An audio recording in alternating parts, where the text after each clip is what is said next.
하나님의 크신 은혜가 우리 가운데 충만하시기를 주의 이름으로 축원합니다. 우리 옆에 사람들 인사하겠습니다. 잘 오셨습니다. 축복합니다.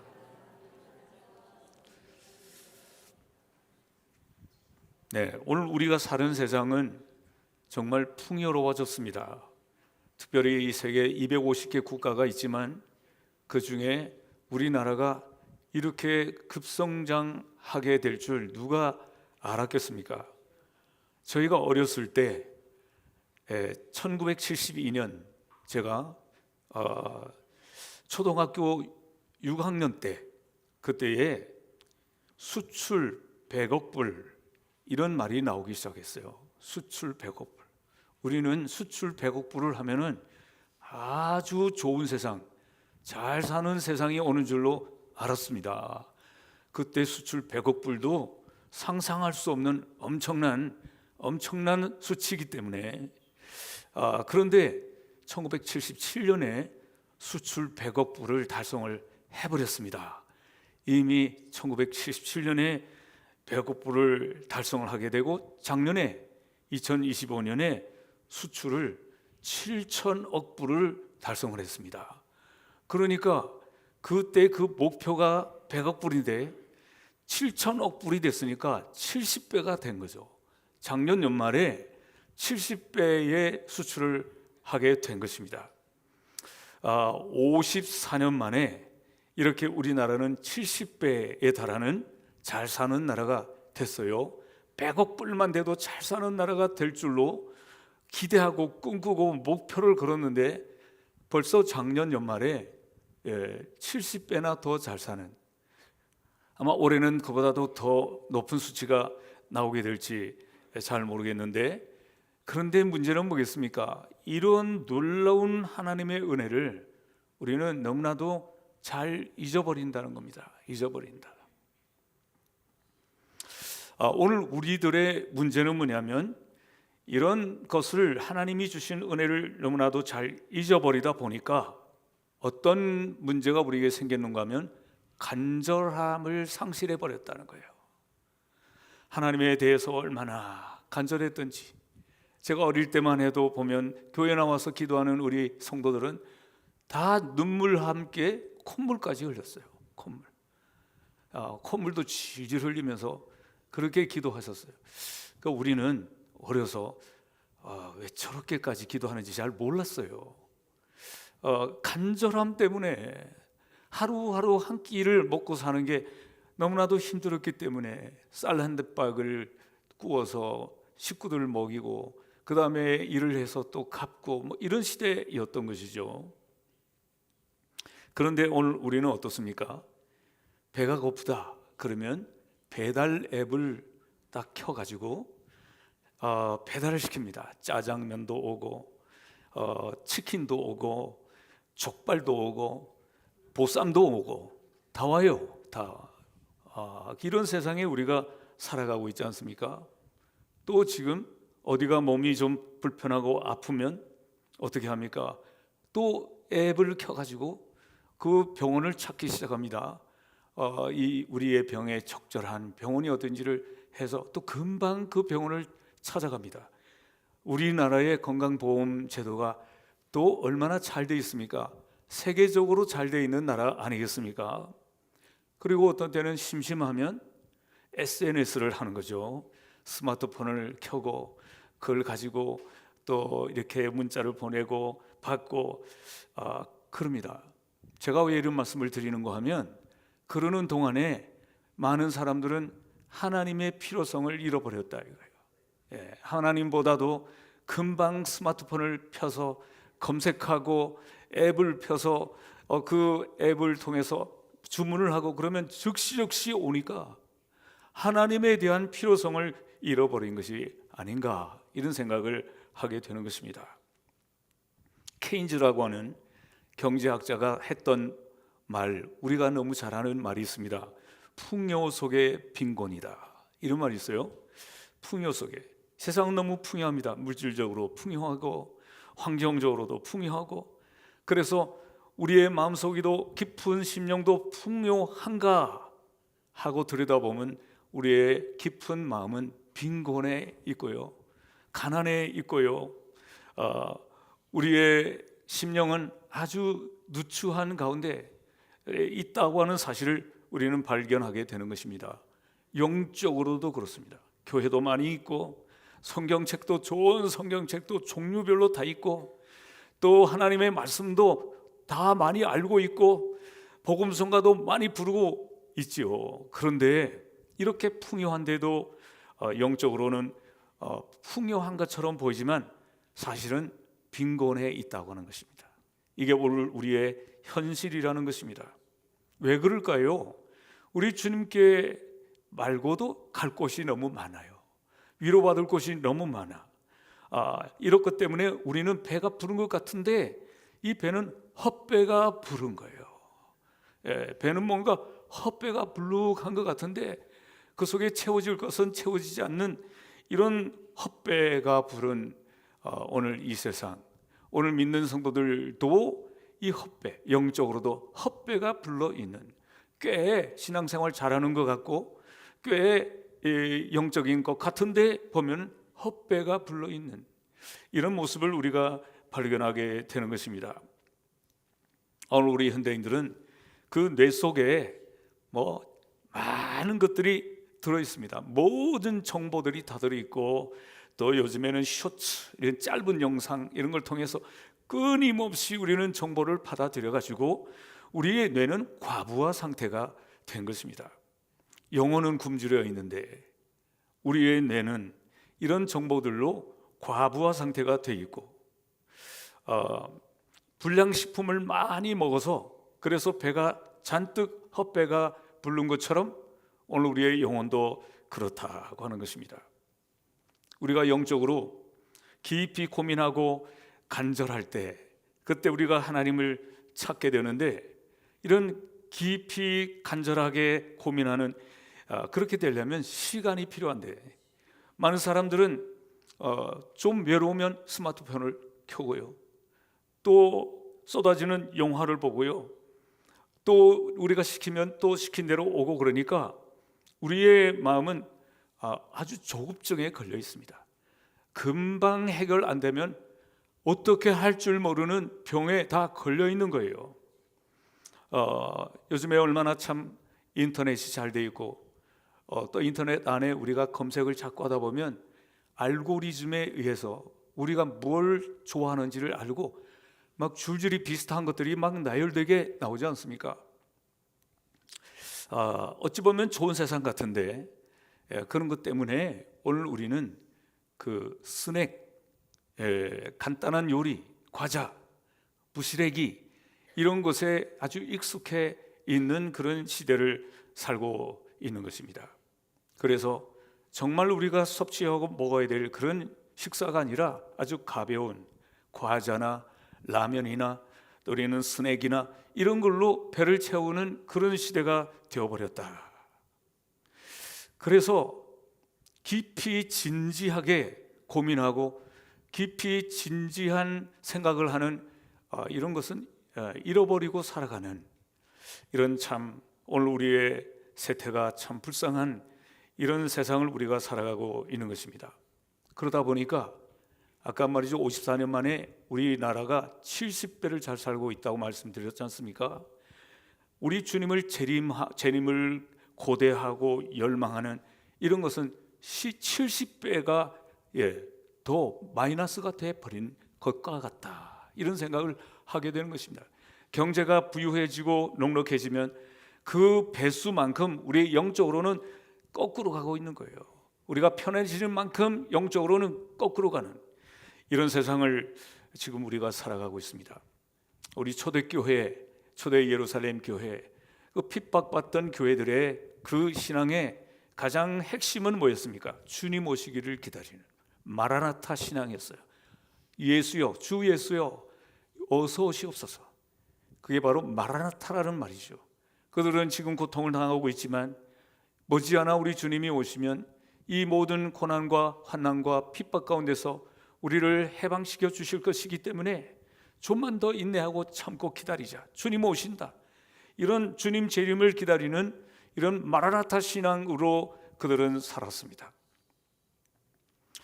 그런데 오늘 모습은 어떻습니까? 주님 오시면 안 돼요. 주님 지금 오시면 안 됩니다. 지금도 집도 사놓고 지금 살만한데 주님 오시면 안 된다고 하는 것 같이 보여지고 있어요. 예. 주님 오시면 큰일 날 것 같은, 지금 오시면 안 될 것 같은 이런 신앙의 모습을 우리가 발견하게 되는 것입니다. 여러분, 이 영적인 배고픔, 이것이 사라지니까 결국 어떻게 되는 것입니까? 형식적인 신앙만 남게 되었다는 거예요. 이것이 보면 오늘 우리의 모습이 아닌가. 네, 배부른 사람에게는 진수성찬도 반갑지가 않은 것 같이 오늘 우리 성도들을, 오늘 우리 인생들이 다 너무 풍요하기 때문에 하나님에 대한 이 갈증, 갈급함이 없는 그런 모습이 우리에게 있다는 거죠. 우리에게. 오늘 우리의 이 약점을, 문제를 잘 살펴보고 다시금 우리 신앙이 회복될 수 있기를 주의 이름으로 축원합니다. 오늘 우리가 읽은 마가복음 10장 46절부터 52절에 나오는 이 바디메오, 거지 바디메오의 이 이야기는 마태복음에도 나오고 또 누가복음에도 나와요. 그래서 마태, 마가, 누가 이 세 복음을 우리는 공관복음이라 말하거든요. 같은 눈으로 본다는 거죠. 같은 눈으로. 이 여기 다 나와 있다고 하는 것은 굉장히 중요한 얘기라는 거예요. 마태도 이 말씀을 기록했고, 마가도 이 사건을 기록했고, 누가도 이 사건을 기록했다. 그러니까 아주 같은 눈으로 이 사건을 바라보고 있다는 것은 매우 중요하다는 얘기죠. 오늘 이 얘기는 예수님께서 여리고에서 집회를 마치시고 이제 여리고를 떠나가시는 그때의 이야기입니다. 여러분, 이 여리고라고 하는 것은 이 사해의 바로 위에 있어요. 사해가 어디에 있습니까? 이 요단강을 쭉 내려오면 마치도 핫도그처럼 길쭉하게 생긴 이런 그 긴 죽은 바다 사해, 그 바로 위에 이 여리고가 있다고요. 그런데 이 여리고는 그런 이 사해는 아주 사막 속에 있거든요. 그러니까 여리고도 이 사막과 같은 모래 속에 있는 곳이죠. 그러다 보니까 이곳에 여리고에는 그 사막과 같은 곳이지만 그곳은 정말 살기 좋은, 그래서 이 팔레스틴에서 가장 화려한 휴양지로 지금까지 손꼽히고 있는 곳이 바로 이 여리고인 것입니다.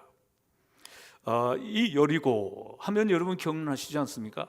여호수아 시대에 이 이스라엘 백성들이 이 요단강을 건너서 처음으로 만난 거대한 여리고성, 이 여리고성을 점령하라고 하나님께서 명령하시고 여리고성을 여호수아를 통해서 모든 백성들이 7바퀴를 돌고 하루 한 바퀴씩 돌고 마지막에는 소리를 지르고 그렇게 해서 하나님이 여리고성을, 무너질 수 없는 여리고성을 무너지게 만들고 차지했던 그 여리고성 아닙니까? 하나님이 여리고성을 심판한 거예요. 심판. 그런데 여호수아를 통해서 여호수아 6장 26절에 있는 말씀을 보게 되면 이렇게 선포를 합니다. 이 여리고성을 다시 세우는 자는 터를 닦을 때 맏아들이 죽고 문짝을 달 때 막내가 죽는다. 이렇게 여리고 이 여호수아가 선포를 했어요. 그러니까 하나님이 심판한 이것을 다시 세우는 것은 하나님을 향해서 거역하는 것이고 저항하는 것이기 때문에 그래서는 안 된다는 거죠. 그런데 아방 시대에 히엘이라고 하는 사람이 이 여리고성을 다시 재건을 하다가 그 말씀대로 터를 닦다가 맏아들이 죽고 그 다음에 여리고성 문짝을 달다가 막내가 죽는 하나님의 말씀과 같이 그대로 되는 역사가 아방 시대에 일어났던 것입니다. 이곳은 지리적으로 너무나도 좋고 환경이 너무 좋은 거죠. 사막 같은 곳에, 거기에 여리고에 물이 풍성하고 휴양지로서 아주 좋은 곳이죠. 그러니까 헤롯 왕 때부터는 거기에다가 겨울에 보내는 왕의 겨울 궁전을 거기에 세웠습니다. 다른 곳은 추우니까 거기는 사막과 같은 그런 따스하고 온화한 곳인데 거기다가 또 그곳은 분지 이렇게 그릇처럼 푹 들어가 있고 어떤 그 바람도 세게 불지 않는 그런 정말 좋은 휴양지. 그래서 겨울 궁전을 거기다가 지었던 것입니다. 왕들은 여름에는 시원한 데 가서 지내고 또 추울 때는 또 따뜻한 곳에 지내는데 겨울 궁전, 겨울일 때 이곳에 와서 따뜻한 곳에서 지나는 궁전을 지었기 때문에 여리고라는 것을 우리가 생각하면 얼마나 좋은 곳인가 하는 것을 알게 되는 것입니다. 이렇게 왕의 궁전이 있는 이곳에 오늘 본문에 보니까 한 사람, 거지 바디메오라는 사람이 있었다는 거예요. 이런 화려한 왕의 궁전이 있는 겨울 궁전이 있는 이곳에 거지로서 살아가는 한 사람이 있었는데 그 사람이 누구라고요? 바디메오라고요. 바디메오. 이런 바라는 말은 헬라어에서 누구누구의 아들이라는 뜻입니다. 그러니까 그의 아버지 이름은 디메오죠. 바디메오니까. 그러니까 디메오의 아들이라는 건데 이 사람은 특징이 뭡니까? 이름이 없다는 거예요. 성경에서 이름을 설명하지 않고 그 아버지의 이름만 말하고 있는 것입니다. 디메오의 아들 바디메오. 여러분, 이름이 없다라고 하는 것은 바로 그 사람은 가치가 없다라는 거예요. 존재 의미가 없다는 겁니다. 이 사람은 이름을 부르지도 않고 이름이 없을 정도로 이 바디메오라는 사람은 이 사람은 사람들이 인간 취급하지 않는 천대받는 밥값도 하지 못하는 사람이라고 생각하는 그렇게 취급하는 존재였다는 것이죠. 얼마나 참 불쌍한 사람인 것입니까? 무시받고 사람들에게 천대받고 가지고 있는 재물도 없어서 거지로서 구걸해서 살아가는 그에게 이름도 없는 존재 가치로 인정도 해주지 않는 이런 사람이 있었다는 것입니다.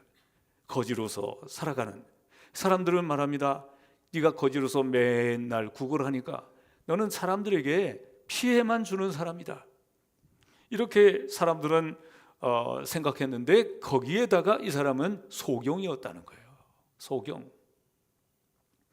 그러니까 얼마나 비참한 구걸하는 것도 참 비참한데 거기에 소경이었으니까 얼마나 비참한 거지였는가 하는 생각을 하게 되는 것입니다. 자, 그런데 예수님께서 이제 여리고 집회를 마치시고 여리고를 이제 빠져서 나가시는 그런 때가 되었습니다. 이 바디메오, 이름도 없는 바디메오, 이 사람은 예수님이 그곳에 오셔서 말씀을 가르치시고 사역을 하신 것을 전해 듣고 그 예수님을 정말 만나고 싶었던 거예요. 예수님을 만나는 것이 이 바디메오에게 있어서는 정말 최고의 가장 큰 소원이었던 것이죠. 그런데 마침 예수님이 그곳을 지나간다는 소식이 들려왔습니다. 사람들이 웅성거리며 말합니다. 저 예수님이 이곳을 지나가신다. 그럴 때 얼마나 좋은 기회입니까? 조로의 기회가 되었던 것입니다. 그래서 이 바디메오는 부르짖습니다. 다윗의 자손 예수여, 나를 불쌍히 여기소서 하고 외치는 것입니다. 여러분, 어떻게 이렇게 바디메오가 이렇게 예수님을 부르짖을 수 있었겠습니까? 그 동기가 어디에 있었겠어요? 바로 그 사람의 약점 때문에 그렇다는 거예요. 약점. 오늘 사람에게 약점이 없는 사람이 어디 있습니까? 어떤 사람은 그 약점 때문에 소심하고 그 약점 때문에 자기를 자학하고 약점 때문에 사람들을 안 만나려 하고 그런 사람들이 있지만 약점 때문에 우리가 예수님을 만날 수 있고 약점 때문에 하나님의 은혜를 입을 수 있다고 하는 사실을 오늘 성경에서 여러분 발견하시고 약점을 부끄럽게 여기지 마시고 그 약점 때문에 하나님을 만나고 하나님의 은혜를 받는 바디메오 같은 이런 하나님의 사람들이 다 될 수 있기를 주의 이름으로 축원합니다. 네, 이 약점이 결국 예수님을 만나게 했다는 것입니다. 이 바디메오는 그 약점 때문에 주님이 지나가실 때 나를 불쌍히 여겨달라, 긍휼히 여겨달라고 우리 예수님께 부르짖었던 것입니다. 오늘도 우리 성도 여러분, 우리에게 약점이 있을 때 그것을 부끄러워할 것이 아니라 약점 때문에 하나님의 은혜를 입을 수 있는 절호의 기회다, 이런 생각을 가지시고 그 약점을 우리 주님 앞에 내어놓고 부르짖고 기도하는 성도들이 다 되어야 될 줄로 믿습니다. 약점이 있다고 하는 것은 우리가 스스로 생각을 잘못하면 난 그래서 불행하다라고 생각할 수 있을지 모르지만 그 불행한 것이 아니라는 것을 오늘 성경은 우리에게 깨닫게 주시는 것입니다.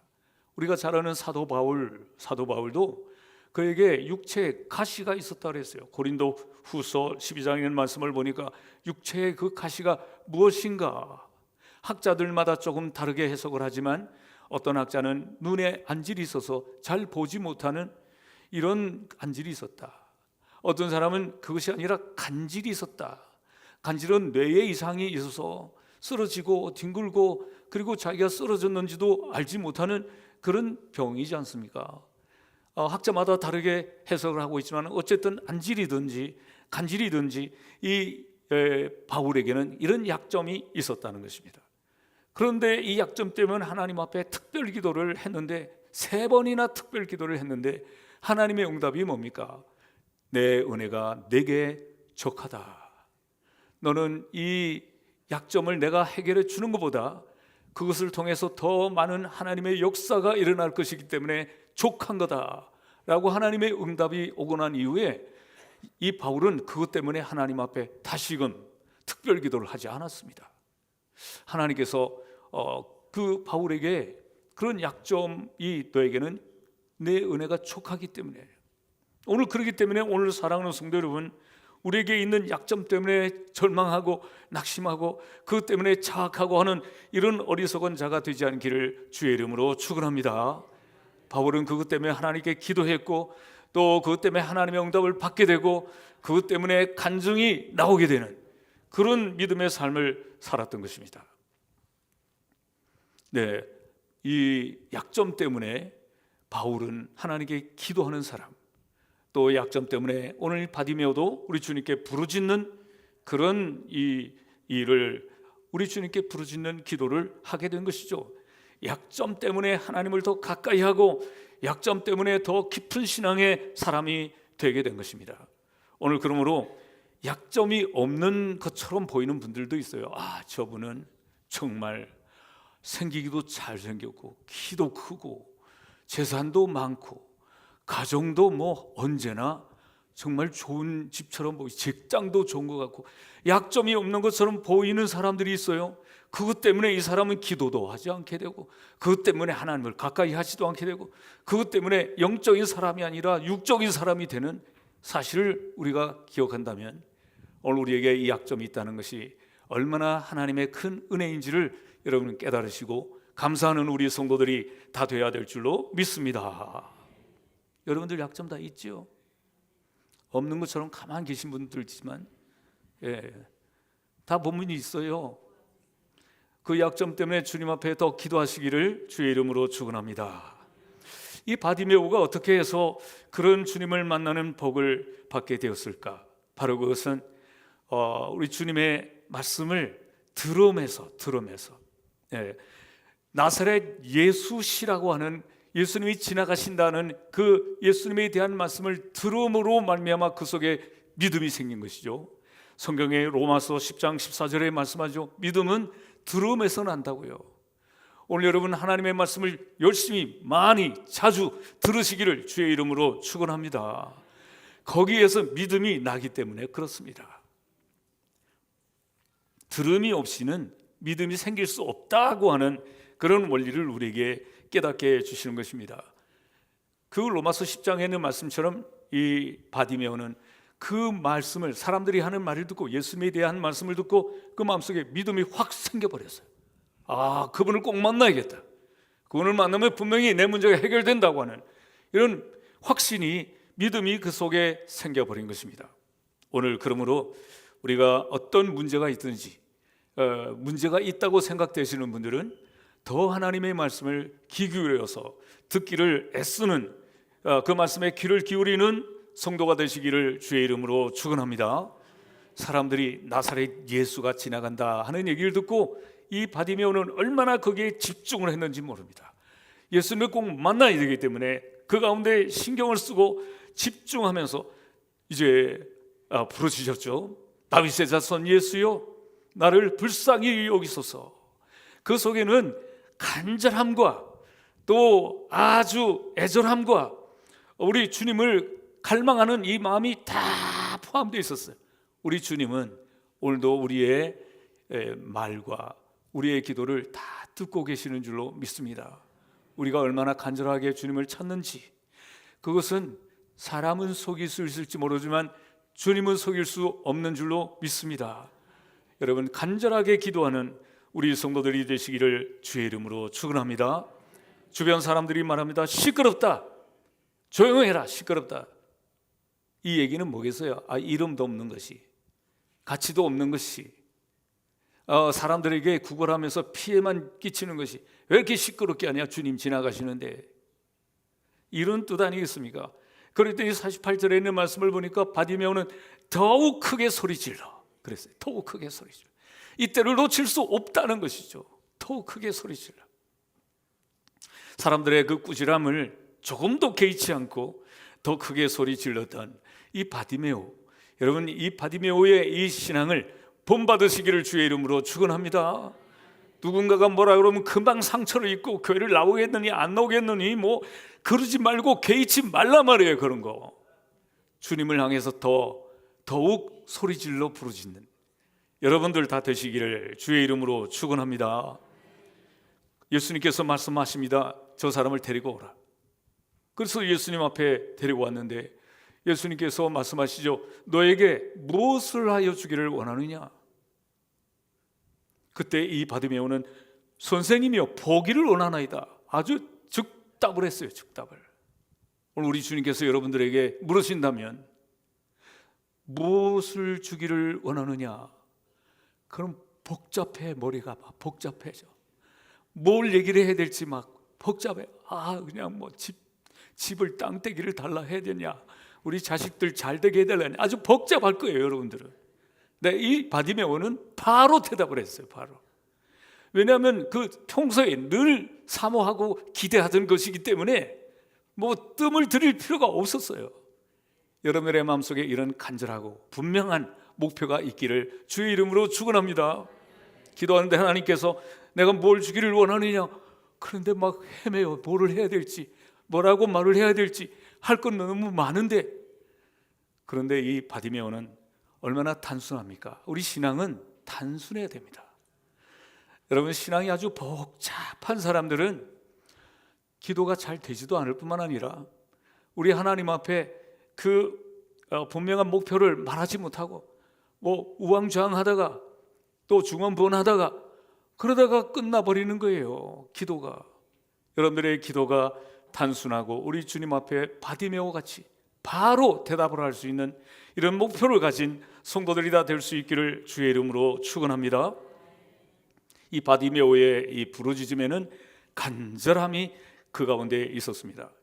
여러분 한번 따라하겠습니다. 신앙의 생명은 간절합니다. 간절함이 떠나면 내 생명이 병들었거나 죽었거나 그렇다는 거예요. 여러분들 지금 마음속에 간절함이 얼마나 있습니까? 얼마나 주님을 간절하게 갈망하고 있습니까? 정말 이 바디메오처럼 간절하게 사람들이 뭐라고 말하더라도 개의치 않고 우리 주님만 바라보고 더욱 크게 소리질러서 간절하게 주님 앞에 간구하고 있습니까? 바로 그것이 신앙의 생명이라는 거예요. 생명. 그때 예수님께서 선언하십니다.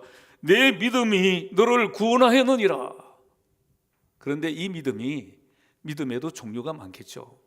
어떤 믿음도 있을 것이고 어떤 믿음은 좀 긴가민가한 믿음도 있을 것이고, 그런 게 아니라 오늘 성경에서 말하는 이 믿음은 너의 간절한 믿음이 너를 구원했다 하라고 예수님께서 선언하시는 거예요. 우리 사랑하는 성도 여러분, 우리 주님께서 우리에게도 그렇게 우리의 믿음을 우리 주님이 칭찬하시도록 간절한 믿음이 여러분들 가운데 늘 있기를 주의 이름으로 축원합니다. 세상이 주는 즐거움들이 너무 많고 또 세상이 주는 그런 편안함이 많아서 이것 때문에 우리가 간절함을 잃어버리는 거예요. 자꾸 잃어버리는 거예요. 그래서 오늘 우리는 이 세상에 좋은 것들이 얼마나 많아요.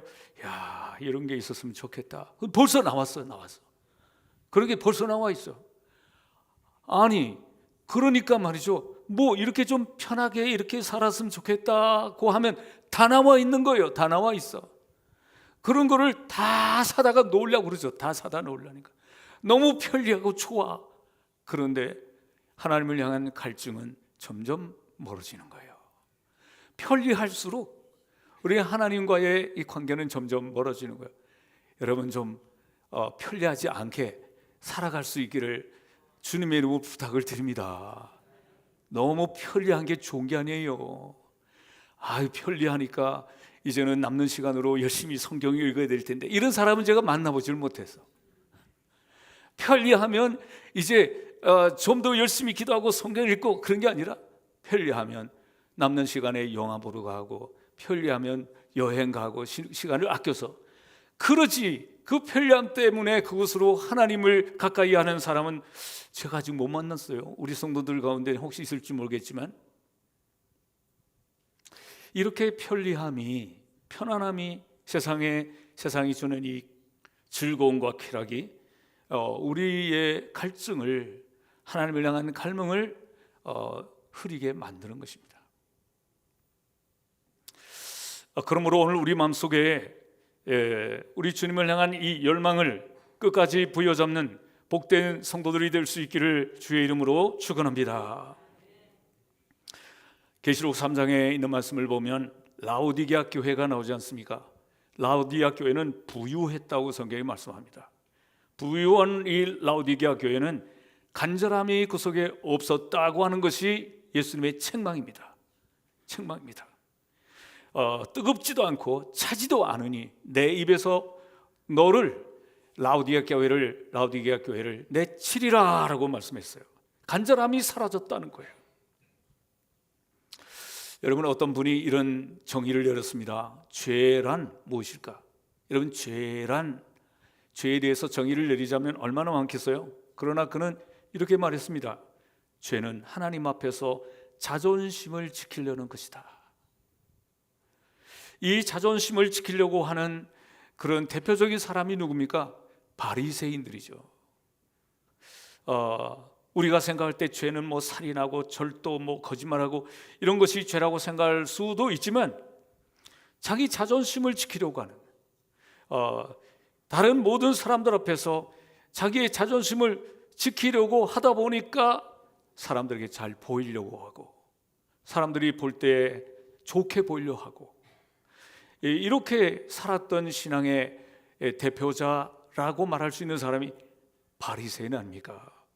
오늘 여러분, 혹시 여러분들 가운데 내게 있는 자존심은 어떤 것이 있는가? 사람은 세상에서는요, 자존심이 한번 상하면 아주 분노합니다. 세상 사람들은. 우리는 어떠신지 모르겠지만, 여러분, 내게 있는 이 자존심 때문에 혹시 나의 그 하나님을 향한 갈망이 손상이 된다고 그런다면 여러분, 자존심을 버려야 되지 않겠습니까? 간절함이 사라지게 된다면 자존심을 버려야 되지 않겠어요? 이 간절함이 사라지는 사람에게는 어떤 일이 생깁니까? 구경꾼 신앙으로 전락하는 거예요. 모든 것을 사람들이 나를 보는 거에 대해서 의식하고, 나도 사람들을 향해서 구경꾼의 시각으로 전락하게 되는 것입니다. 여러분, 하나님의 말씀을 그렇게 갈망하는 이제 바디메오와 같은 이런 믿음을 회복해서 처음에 가졌던 이 첫사랑의 이 감격을 다시금 회복해서 살아가는 복된 성도들이 되시기를 주의 이름으로 축원합니다. 그래서 이제 이 첫사랑을 회복할 때 예배에 대한 열정도 살아나게 되고, 또 기도의 열정도 살아나게 되는데, 오늘 바디메오와 같이 이 간절함이 회복되어서 우리 예수님께서 너의 그 간절함의 믿음이 너를 구원하였느니라 하는 우리 주님의 선포를 들을 수 있는 복된 성도들 되시기를 주의 이름으로 축원합니다. 기도하겠습니다. 하나님, 오늘 우리가 살아가는 세상은 급속도로 발전하고, 우리는 그 영향으로, 그 도움으로 너무나도 편리한 세상 속에 살아가고 있습니다. 그런 것 때문에 하나님이 우리에게는 하나님을 향한 갈망함이 점점 식어지고 있는 이런 영적인 쇠퇴를 우리가 경험하고 있사오니 우리를 불쌍히 여겨 주시옵고, 바디메오와 같은 이런 이 간절함의 이 갈망과 열정이 우리 속에 다시금 회복될 수 있도록 도와 주시옵소서. 바디메오처럼 부르짖고 어떤 사람들이 방해할지라도 더욱 큰 소리로 부르짖는, 이리에 부르짖어 기도하고 부르짖고 갈망하는 믿음의 성도들이 다 되어서 우리 주님께서 너의 그 믿음이 너를 구원하였다라고 인정받을 수 있는 믿음의 사람들 될 수 있도록 하나님 은혜와 복을 더하여 주실 줄로 믿사오며 예수 그리스도의 거룩하신 이름으로 간절히 기도하옵나이다. 아멘. 말씀을 생각